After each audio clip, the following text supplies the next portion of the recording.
qui libère. Être libre, ce n'est pas pouvoir faire ce que l'on veut, mais c'est vouloir ce que l'on peut. Le prix qu'il faut payer pour que la liberté diminue à mesure qu'augmente la demande. La vraie liberté est celle dont on profite sans condition. Mes chers bien-aimés dans les seigneurs, l'idée biblique de liberté a pour arrière-plan la pensée d'un emprisonnement ou d'un esclavage, et de manière physique ou spirituelle. On peut être libre ou esclave du péché. Chers bien-aimés, Satan a placé l'humanité sous sa domination. Mais Dieu, par son amour, oui, par son grand amour, a envoyé son Fils pour nous délivrer. Les croyants doivent délivrer de l'esclavage du péché en demeurant dans la parole de Dieu. Notre première raison pour ce matin, la connaissance de la vérité délivre le croyant. Oui, c'est notre première recommandation. D'après le commentaire du disciple du Nouveau Testament, la relation de Jésus avec son Père revêtait un caractère très intime. Il est égal à son Père. Donc, demeurer toujours dans cette relation de fils.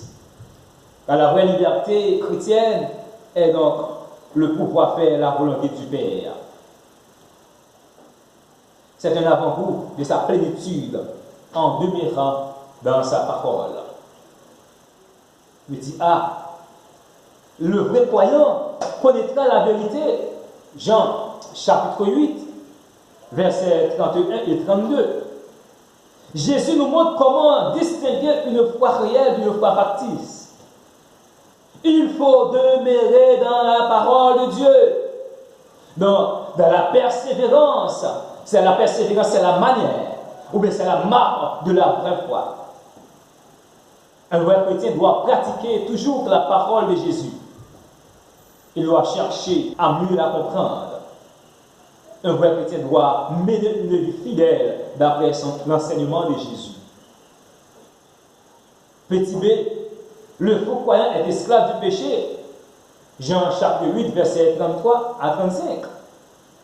La vérité continue de la parole de Dieu est la parfaite révélation des leçons de Dieu. Être libre, c'est pouvoir développer la nature que Dieu vous donne. Et jusqu'attendre son mur de son existence.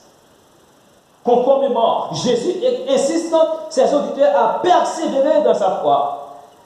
Oui, vous devez persévérer dans la foi. La foi naissante, quand vous demeurez dans le péché, mes bien-aimés, cela fait semblance que vous êtes esclave du péché. On vous raconte un individu qui a toujours l'intention de boire du clairin. C'est son habitude. Il boit du clairin dans chaque coin des rues.